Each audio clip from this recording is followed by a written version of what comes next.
Ok, entonces seguimos. ¿Se escucha bien? Bueno, entonces ayer lo que hicimos fue decir, pues vamos a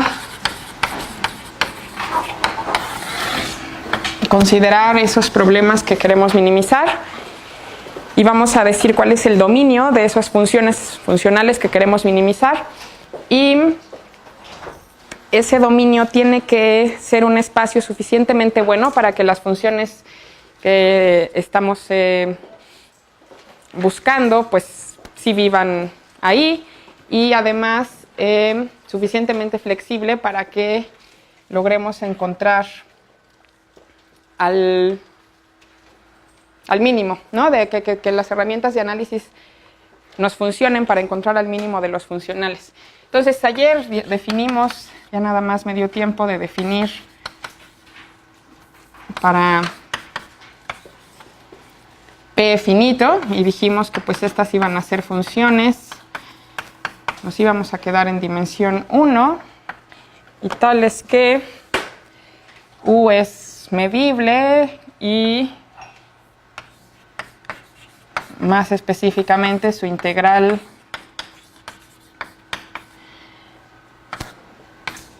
de orden P es finita y la de su derivada débil también. Entonces la derivada débil tiene que existir y ser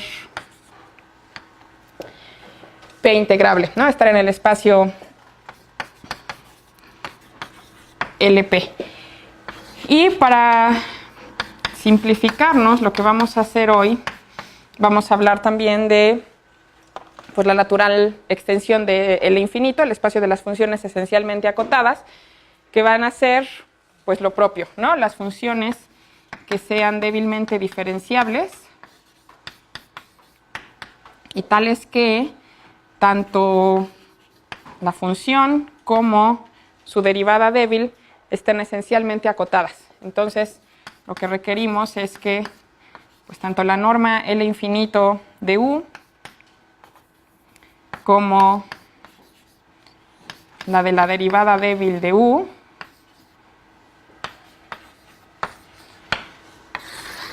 sean finitas. Entonces, este espacio también, todos estos son los llamados espacios de Sobolev. Este, de hecho, coincide con las funciones Lipschitz, W1 infinito, módulo pues que estamos en los espacios de funciones medibles, ¿no? Entonces, un puntito que difiera o no, lo tomamos como la misma función, que están en la misma clase de equivalencia. Y bueno, entonces estos son nuestros espacios a trabajar, ¿no? En dónde van a estar las funciones que busquemos como minimizantes. Y luego también decíamos que pues lo que queremos es minimizar problemas como los ejemplos que vimos, ¿no? Y todos esos problemas se ven como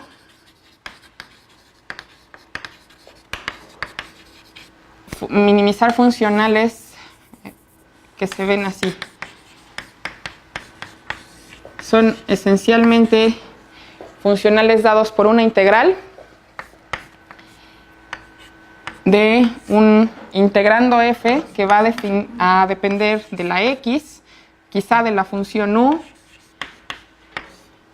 y de la derivada de x. Entonces tomamos esto como la derivada de x. ¿Sí? Por el funcional de la braquistócrona que dijimos es de ese estilo, ¿no? Era la raíz cuadrada de 1 más este al cuadrado entre la función.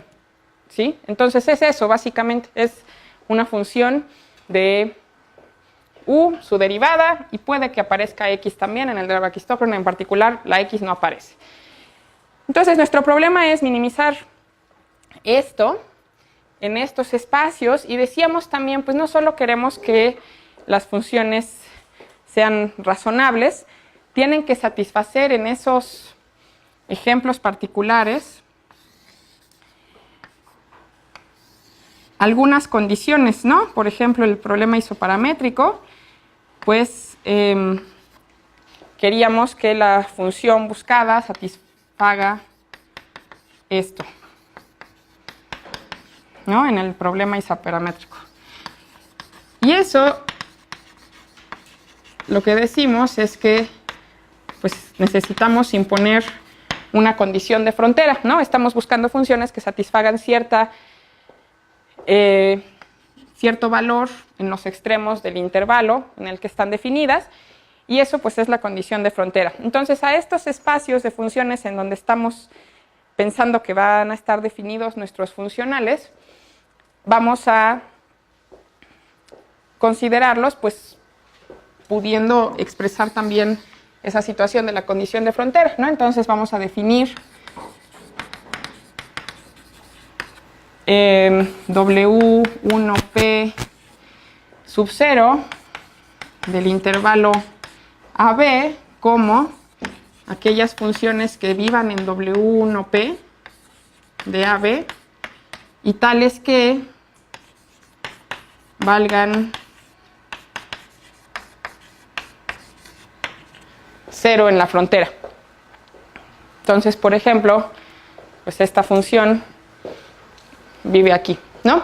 Y así como le estamos asignando que valgan 0 en la frontera, pues podemos, mediante trasladar por una función que tenga otros valores en la frontera, podemos considerar, pues vamos a pensar en el espacio de funciones en W1P que satisfagan otros valores en la frontera. Esto es un espacio vectorial.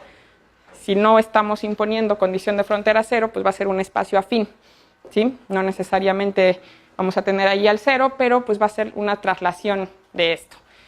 ¿Sí está claro lo que estoy diciendo? Ok, entonces vamos a pensar en este espacio y nuevamente, pues como yo me restringí para hacernos la vida simple y para que todo, no meterme mucho en tecnicismos, a la dimensión 1, estas funciones de acá son continuas, entonces, o tienen un representante continuo, entonces hablar de que valen algo en la frontera tiene sentido, ¿no? No nada más es, porque si no, pues uno puede elegir un representante que en la frontera valga 0, ¿no? Pero el chiste es que en términos de la representante continuo, valen 0 en la frontera. Ok, entonces, pues este es también llamado un espacio de Sobolev, con la condición de frontera ya tomada en cuenta. Y pues bueno, ya que tiene uno entonces el dominio en donde va a trabajar y la función que quiere uno minimizar, pues entonces hay que minimizar, ¿no? Y lo que queremos ver hoy es, así como hablábamos de cuáles son condiciones necesarias y suficientes para encontrar mínimos en dimensión finita, ¿no? Que tenían que ver con la derivada, pues ahora cómo le hacemos aquí en dimensión infinita y para estos funcionales. Entonces el objetivo es ese, encontrar condiciones el día de hoy necesarias para que una función u minimice a este funcional I de u en algún espacio. Ok, entonces, pues primero, ¿qué necesita uno para que se pueda minimizar? Pues tiene que estar inferiormente acotado, ¿no? Si no está inferiormente acotado el funcional, pues no va a existir el mínimo, ¿no? La pregunta es, si el funcional está inferiormente acotado, entonces vamos a encontrar una función que lo minimice.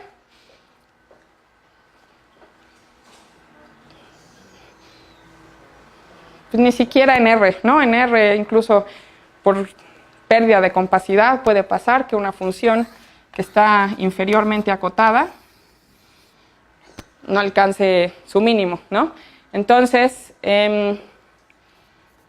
pues metiéndonos a dimensión infinita, seguro que cosas pueden pasar. Puede pasar que haya una pérdida de compacidad o una mala continuidad de este funcional, ¿no? De modo que se acerque mucho a su valor ínfimo, que sí esté acotado inferiormente y que se acerque mucho a ese valor, pero que no lo alcance, entonces que el mínimo no se alcance. Por ejemplo, en dimensión finita, pues también eso puede pasar con una función como esta, ¿no? Que no tiene buenas propiedades de continuidad y, no, esto justo no. el ínfimo, que sería este valor de acá, no se alcanza en esta función, ¿no? Entonces, pues estos comportamientos que ya ocurren en dimensión finita, tiene uno que entenderlos muy bien en dimensión infinita para ver cuándo es que sí van a existir los mínimos para el funcional I de U. Entonces, el primer paso es ver un ejemplo en donde le pueda uno pasar algo como esto, que el funcional no tenga buenas propiedades de continuidad, de modo que aunque esté inferiormente acotado, no alcance su mínimo. Entonces, vamos a considerar un funcional I de U dado por la integral de 0 a 1 de U al cuadrado, aquí piensen en U de X, y estamos integrando con respecto a X, más la derivada de U al cuadrado menos 1 al cuadrado de X. Entonces pensemos en ese funcional. Este funcional siempre es no negativo, ¿no? Se ve clarito que no es nunca negativo. ¿Qué intuirían ustedes que va a ser el ínfimo de ese funcional en W1 infinito? Vamos a pensar en el más chiquito de los espacios de Sobolev, con condiciones de frontera 0. Entonces vamos a pensar en funciones que valen 0 en la frontera y que son acotadas de derivada débil acotada. El ínfimo de I de U, ¿quién adivinarían que es? 0. ¿Y por qué creen que va a ser 0? Esto de aquí, pues se puede hacer bastante chiquito, ¿no? Si el valor absoluto de la derivada débil se acerca a 1, pues también eso de allá se va a hacer chiquito y podríamos encontrar una sucesión de funciones uj de x, de modo que al evaluarlas en el funcional, tanto uj se vaya haciendo chiquita como la derivada de uj sea parecida a 1 en valor absoluto.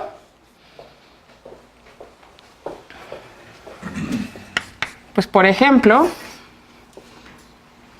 voy a irme para acá.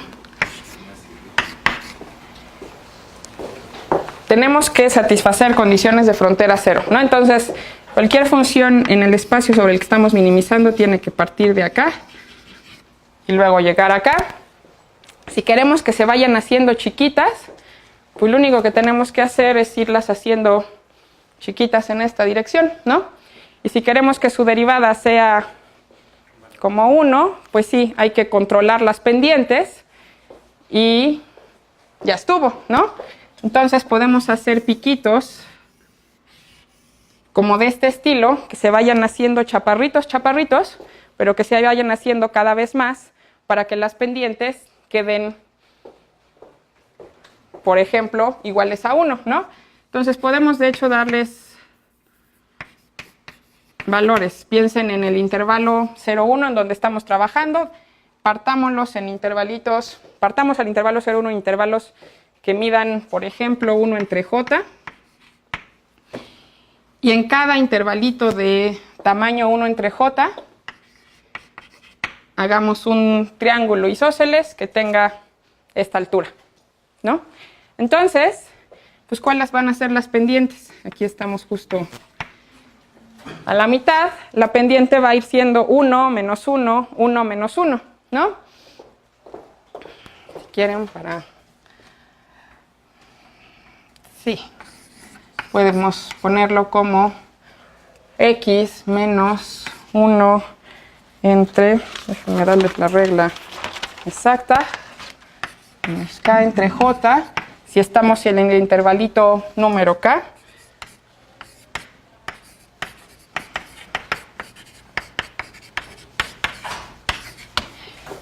y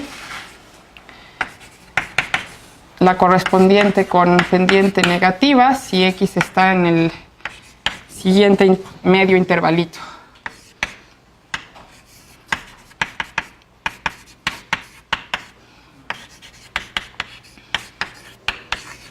Entonces esas funciones son claramente de clase W1 infinito 0, ¿no? Si están todas acotadas por 1, sus derivadas débiles van a ser 1 o menos 1 en distintos intervalitos, entonces pues está acotada y por lo tanto estas funciones pertenecen al espacio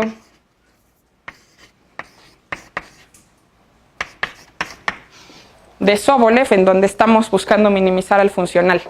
Este ejemplo, por cierto, importante, es el ejemplo de bolsa. Hay varios ejemplos. De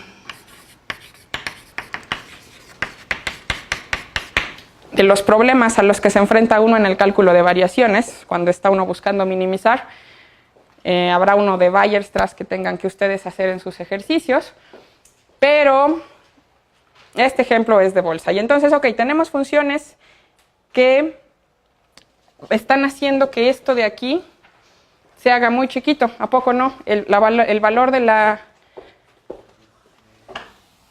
del funcional en cada una de las UJs, ¿quién va a ser?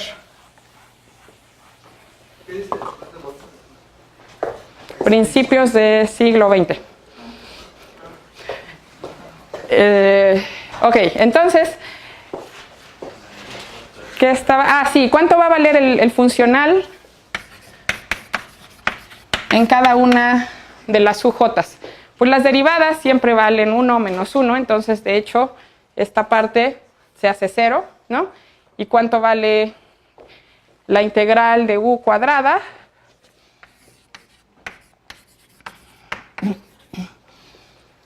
Pues seguro se va a hacer chiquita, ¿no? Va a converger a 0 cuando j tiende a infinito. Entonces, pues tenemos un funcional que está inferiormente acotado por el 0 y para el cual se acerca muchísimo a esa cota inferior. Entonces, el ínfimo del funcional sobre este espacio en el que estamos, pues seguro es 0, ¿no? Ahora la pregunta es, pues si ya sabemos cuál es el ínfimo, entonces, ¿qué tiene que cumplir un mínimo de este funcional, un mínimo global? Pues su energía de estas tendría que valer 0, ¿no? ¿Cuánto puede valer la energía de una función en este espacio para este funcional?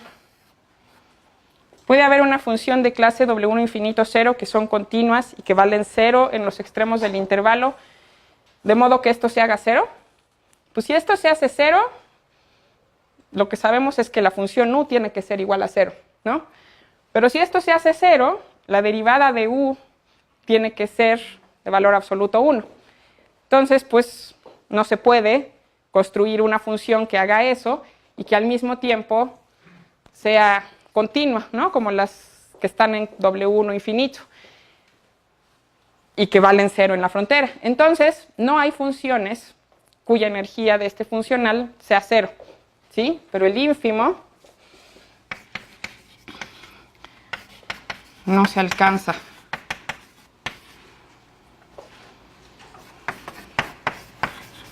Y de u tiene que ser estrictamente mayor a 0, ¿sí? Entonces, pues estamos en una condición precisamente como esta, ¿no? Nos podemos acercar muchísimo al ínfimo, pero sin tocarlo. Y a eso a lo que se le llama es que, pues, como UJ de hecho converge a 0 uniformemente, si quieren, o en cualquier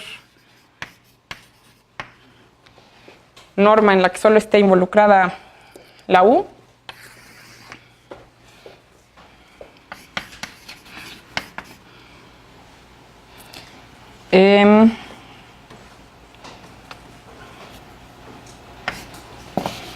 ¿Cómo lo ponemos? Y de 0 no cumple, que es el límite de las I de UJ, ¿no? Puede que el límite para alguna sucesión dada no exista, pero el límite inferior siempre existe. Y esto, que es algo que una función o un funcional continuo tendría que satisfacer, no lo satisface. Y al que se rompa esta desigualdad, o sea que esto de aquí no lo tenemos, se le llama que I no es semicontinuo inferiormente. Lo menciono por si han oído hablar de la semicontinuidad inferior. Si no, simplemente piensen, pues hay una propiedad de la continuidad del funcional que está haciendo fallar que nos está haciendo fallar al buscar el mínimo, para encontrar que exista un mínimo.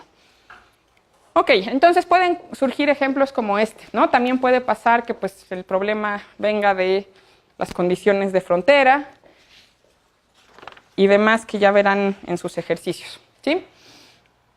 Bueno, entonces ya tiene uno un ejemplo de que las cosas pueden salir mal. Vamos a ver qué más se requiere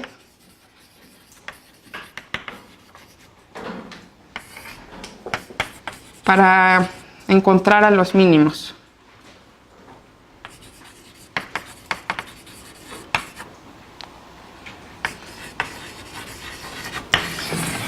Y entonces pues también tenemos que volver a hablar de qué tipo de mínimos estamos buscando, ¿no? Porque esos criterios que teníamos en dimensión finita de que la derivada tiene que ser 0 en el primer orden y la de segundo orden tiene que ser no negativa cuando está uno en presencia de un mínimo, pues tenemos que trasladarlos para acá y esas propiedades, esa caracterización para encontrar los mínimos tiene que estar dada en términos de un mínimo local, ¿no? Por el carácter local de la derivada. Entonces, pues tenemos que hablar de mínimos locales para estos funcionales también. Entonces tenemos que definir qué significa,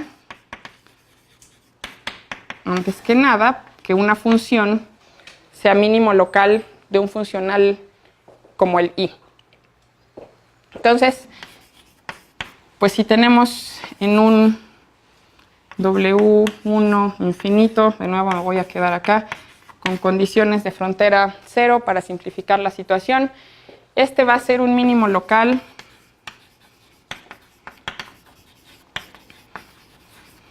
voy a poner aquí débil, aunque esto no signifique mucho para ustedes ahorita, pero hay muchas topologías que uno le puede dar a este espacio, ¿no? Entonces, para cada topología, pues va a haber una noción de qué es lo que significa estar minimizando localmente, y la que voy a dar se llama débil por esa razón, por la topología que está detrás.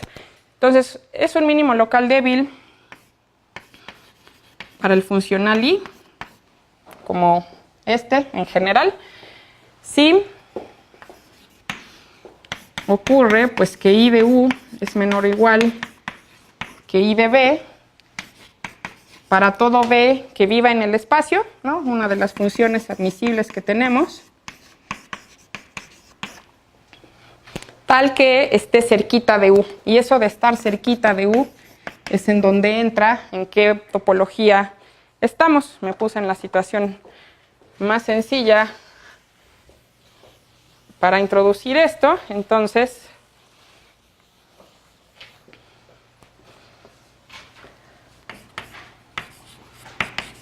lo que vamos a pedir es que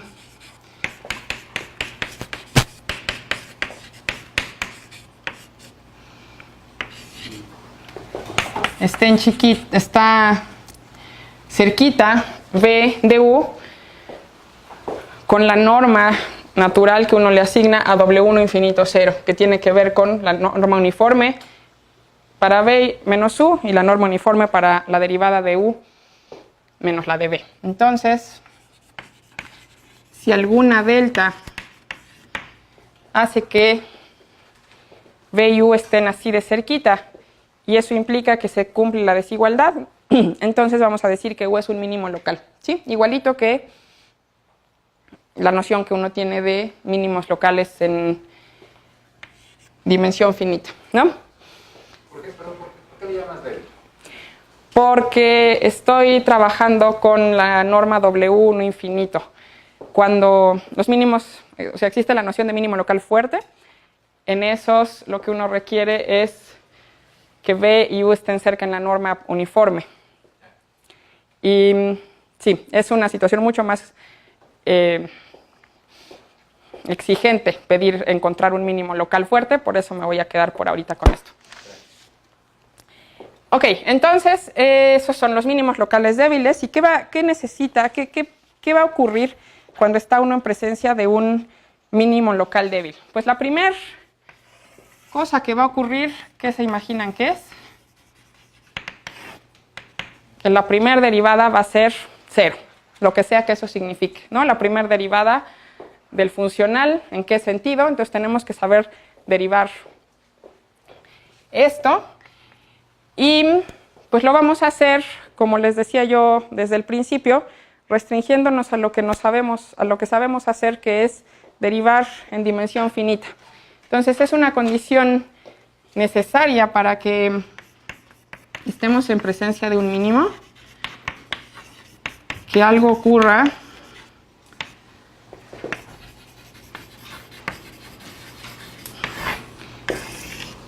en direcciones pues, de dimensión 1 en el espacio. Entonces vamos a ver eso qué significa.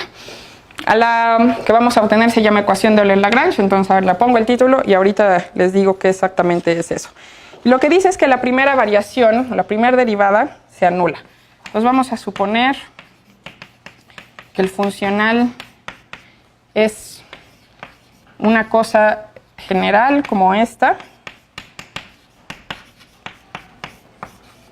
donde la f puede ser como ella quiera, siempre y cuando nos permita derivar. O sea, vamos a pedir que f sea de clase C1 en su dominio. La x está en el A, B, ¿no? Ahí es donde variamos a nuestra x. U es una función escalar, entonces esto va a vivir en R, la derivada de U también. Entonces estamos pidiendo tener un funcional definido por una integral, donde el integrando es de clase C1. Y si ese es el caso y tenemos por ahí una función U en W1 infinito 0, sí. U es una función, ¿no? Sí, o sea, aquí estoy pensando que I está definido en W1 infinito 0. Pero dentro de la integral es un escalar.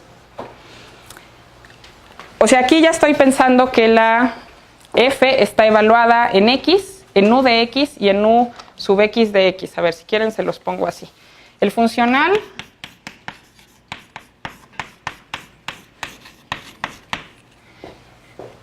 dada una función u, yo quiero obtener un número real, ¿no? Eso, el número real lo obtengo integrando esto. Y esta f es una función que aquí uno le mete cosas que están en A, B, aquí uno le mete cosas que están en R, y aquí uno le mete cosas que están en R, ¿no? Entonces la f es como una función de x, piensen en esta como variable u, y en esta como otra variable v, ¿sí? Y la evalúan en u de x, u sub x, x. Porque ahora ¿sí? la x.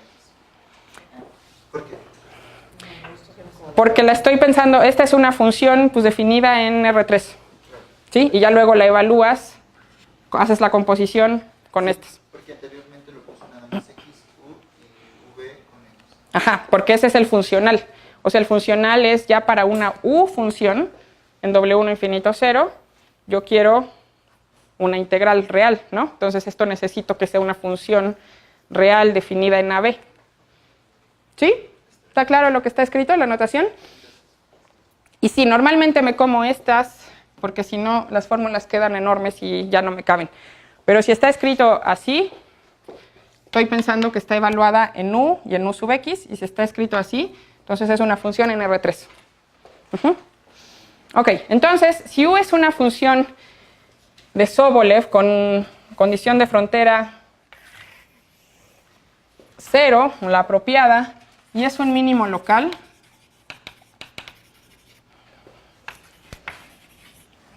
me voy a ahorrar el débil, pero débil, de el funcional I, entonces, pues la primer derivada del funcional, y la primera derivada del funcional la voy a denotar así, y de primera derivada en cierto sentido va a ser igual a 0. ¿Y quién va a hacer esto exactamente? Pues va a ser la integral de A a B de f es de clase C1, ¿no? Entonces todas sus derivadas existen, las parciales en particular, y esta parcial de U más, la parcial de f con respecto a la segunda variable más la parcial de f con respecto a la tercera variable, evaluadas en esta función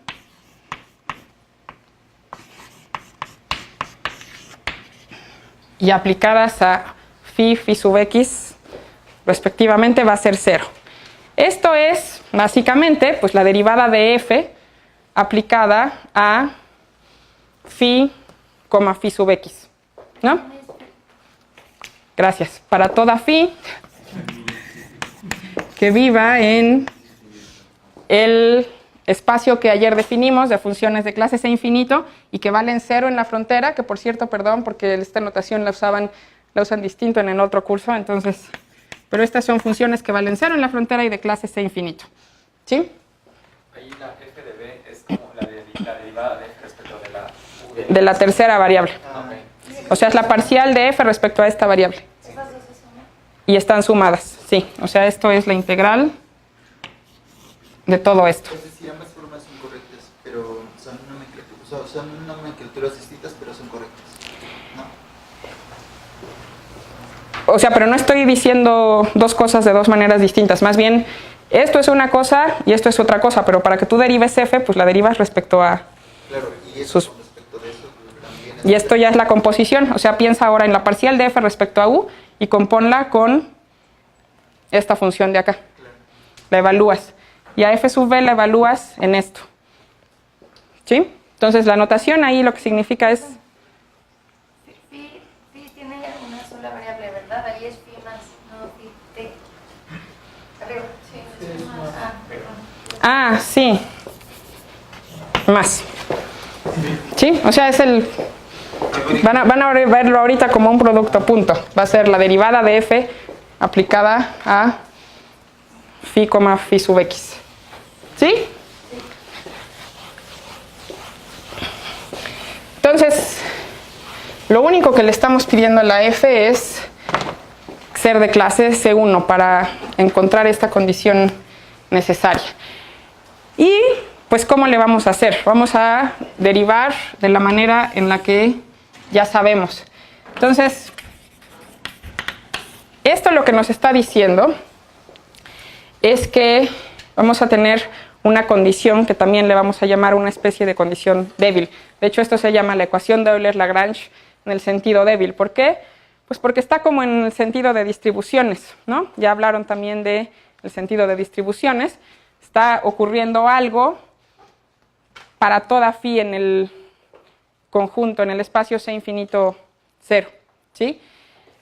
Entonces es una condición integral dependiendo de estas phis y es la ecuación débil de Euler-Lagrange por tal razón. Bajo ciertas condiciones esto se puede convertir en una ecuación parcial en donde la phi ya no juega, simplemente es una ecuación parcial que satisfacen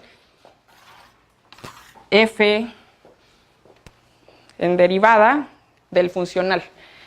¿Cómo sé que eso está bien definido? O sea, que es igual para cualquier phi.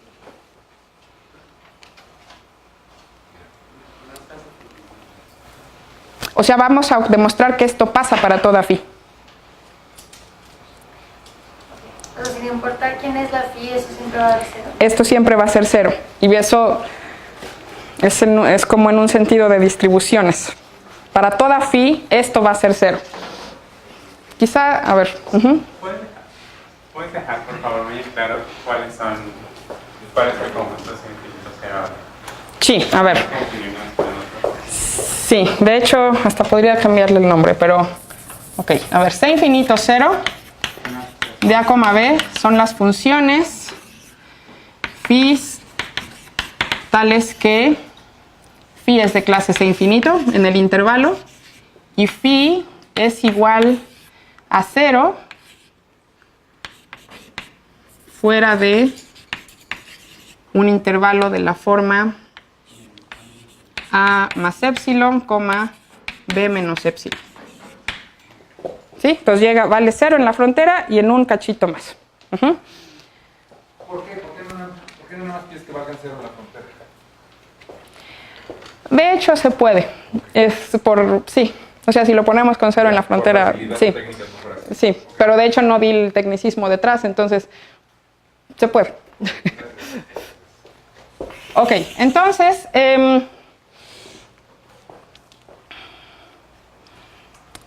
queremos probar esto, ¿no? Queremos probar que la derivada es 0 para cualquier phi, y eso significa que a la hora de que tomemos una phi, pues ya vamos a estar fijando una dirección, ¿no? Estas funciones, de hecho, en particular, ¿a poco no viven en W1 infinito 0, ¿no? Si son de clase C infinito, pues son de clase W1 infinito y valen 0 en la frontera. Entonces, estas funciones es lo que le llama uno variaciones, porque vamos a variar a la U con una phi que no le va a cambiar su valor en la frontera. Vamos a sumarle una phi que también vale 0 en la frontera, entonces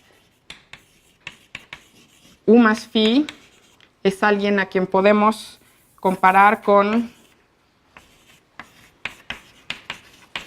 U, ¿no? Y podemos comparar cuánto vale el funcional de energía en la phi más U y en el minimizante que es U. Entonces, si phi está aquí, en particular va a estar acá,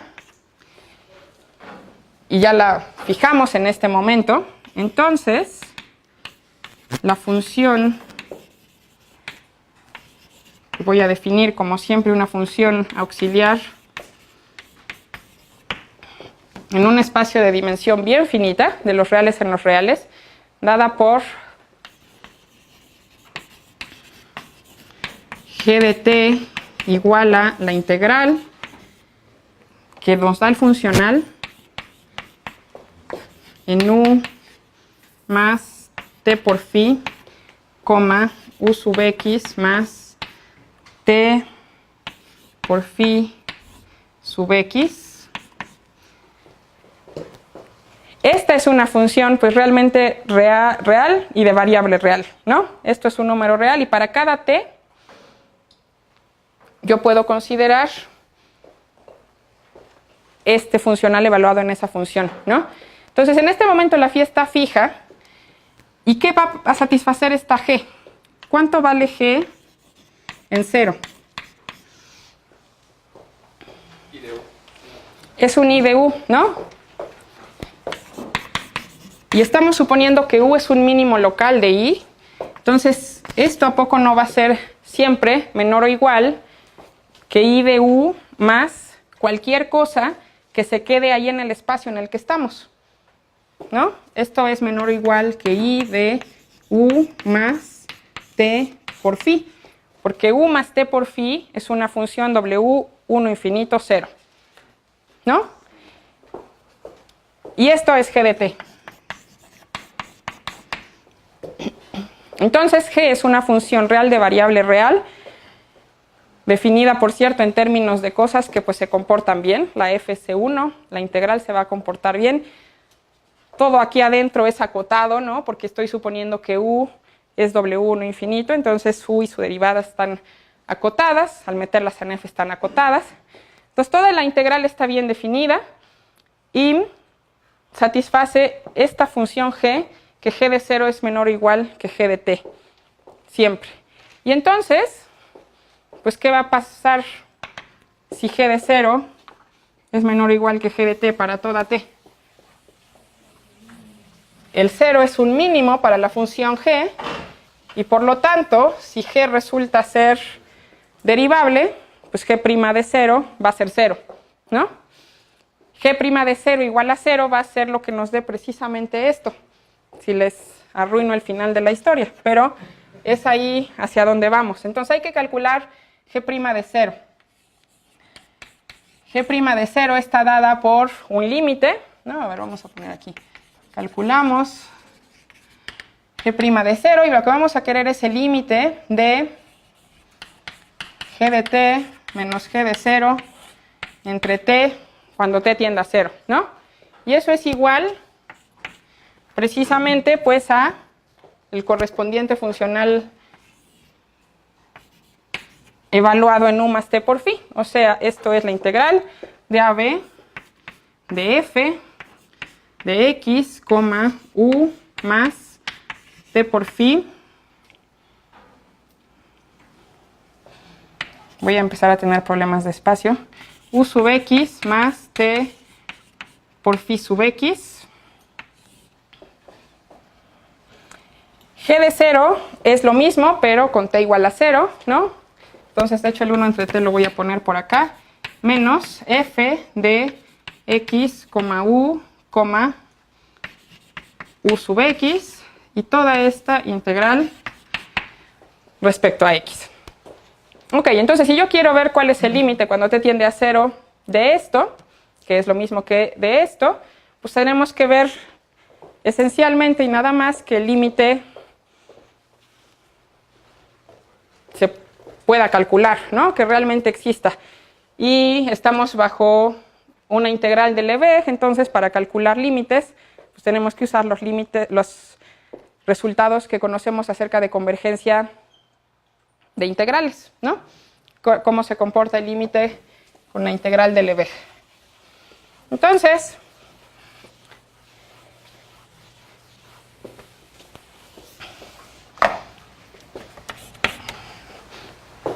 para ponerlo todo claro, vamos a observar que pues esto de aquí, este término en el otro extremo del pizarrón, se parece, ¿a poco no?, a algo que sale como del teorema fundamental del cálculo, ¿no? Si yo integro una derivada, obtengo algo de ese estilo, ¿no? Entonces escribamos las cosas de una manera que nos convenga así.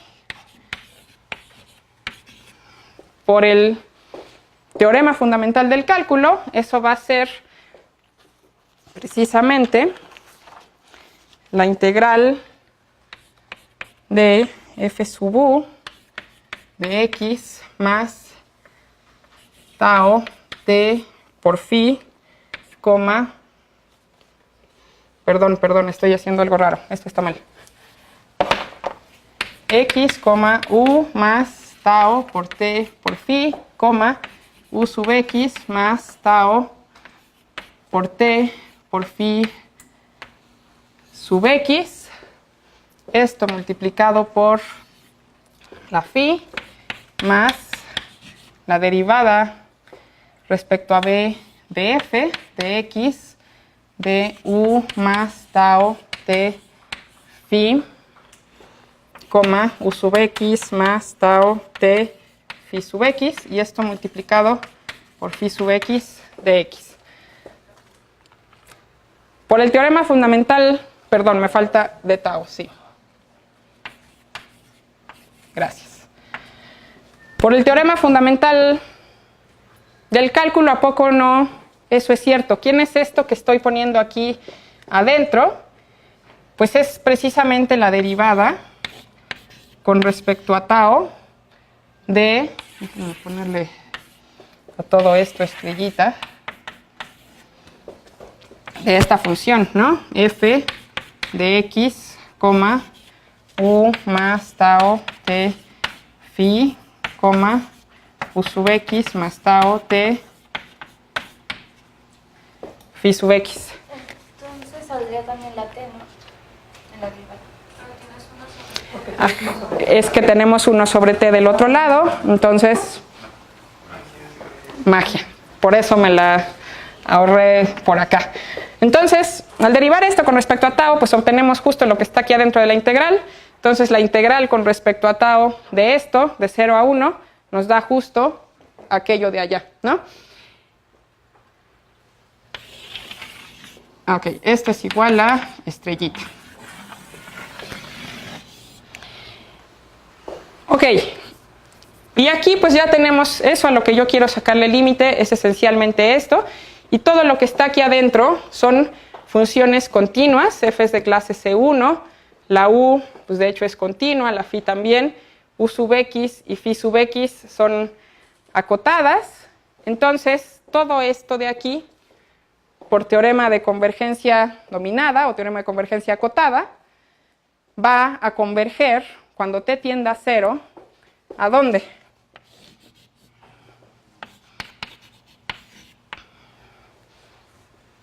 Sí converge cuando t tiende a 0, ¿no? Y va a converger a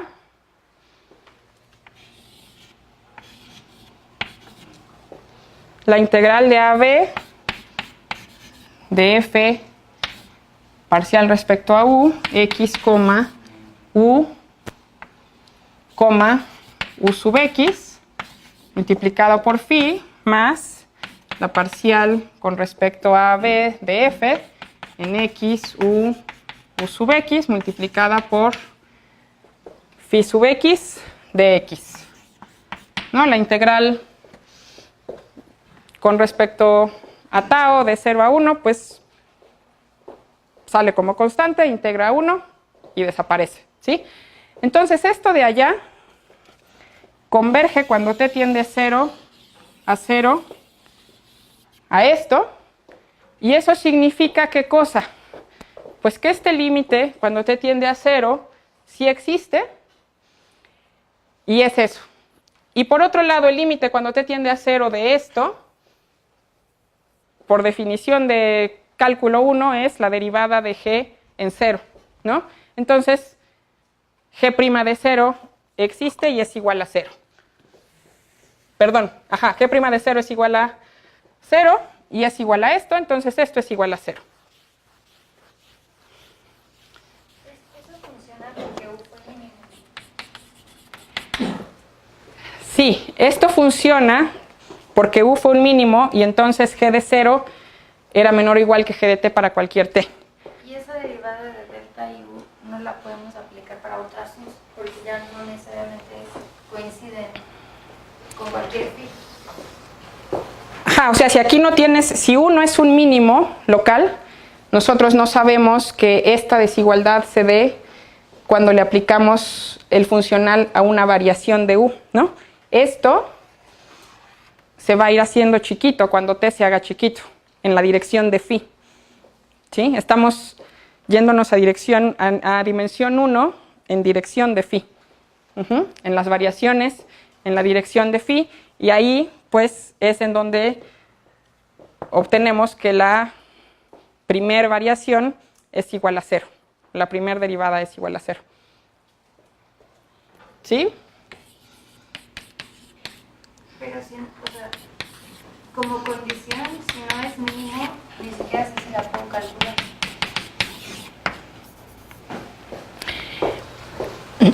No puedes calcular qué cosa. ¿Esto? Esta, porque no sé si es única, no sé si coinciden todas las direcciones. O sea, tú siempre puedes calcular esto. Para una phi específica. Esto es como la derivada, Pero para distintas phis me puede dar valores distintos, ¿no? Si u es un mínimo, No, para distintas... Si u es cualquier cosa, pues sí, ¿no? Es como calcular la derivada en un punto que no es un mínimo. Pues te puede dar... Pero sí está definida, me refiero. O sea, sí está definida. Acá no entiendo si está bien definida. No, también, o sea, si tú le metes aquí no a u, sino a una función v, pues estas integrales también existen, ¿no? Pero no tienen que coincidir para toda phi. Es que no entiendo qué quieres decir con que coincidan. Ahí le puso un nombre para todas las phis. La phi está variando, Sí. pero todos tienen el mismo nombre de delta de i. Ajá. O sea, es como una sola derivada. Es que misma para toda phi. cuando digo esto, quiero decir esto es igual a 0 para toda phi.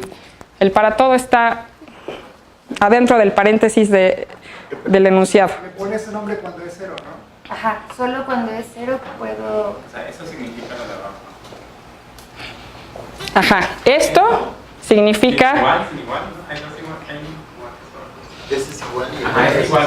Esto, ok. Ajá, ya no va. es equivalente. Es decir, esto es igual a 0. Creo que... Es una derivada distribucional, por eso lo decía. Sí. Creo que esto está más claro, ¿no? Esto es igual a 0. Es decir, para toda phi, esto pasa. ¿Sí? Ok. Pero pues sí, uno puede calcular cuánto vale la variación en cualquier función v. Nada más que si no es un mínimo, o un máximo, o un punto de inflexión, pues no va a ser 0. ¿Sí? Pero lo que tú estás diciendo es que si va variando con respecto a la phi, no puedes decir quién es la derivada. La derivada. La derivada respecto a... Ah, ok. Sí. Estamos derivando en ciertas direcciones y que exista la derivada en algunas direcciones así lineales no significa que existe la derivada, ¿no? Ni siquiera en dimensión finita. Me acabas de dar una muy buena idea para un ejercicio. Ajá, entonces, eso es cierto. La derivada, por eso le puse una delta y no una d de derivada. Es la primera variación. Ok, bueno, entonces la primera variación va a ser 0 en caso de que estemos en presencia de un mínimo y pues como verán uno lo que hace es irse a dimensión finita. Ok, tenía planeado probar también que la segunda variación es no negativa, pero evidentemente ya no me da tiempo, entonces aquí la dejamos y mañana seguimos con eso. Una última pregunta. Ahí 0 es igual a phi. Entonces, en vez de poner, es decir, le pongo igual a lo que está abajo en todo el cuadrado, ¿eso también sería propio? O sea, aquí lo que significa es, si U es un mínimo, algo a lo que yo le llamo la primera variación va a ser 0. ¿Qué significa eso? Que esto es la primera variación, es igual a 0 para toda phi. ¿Sí? Ok.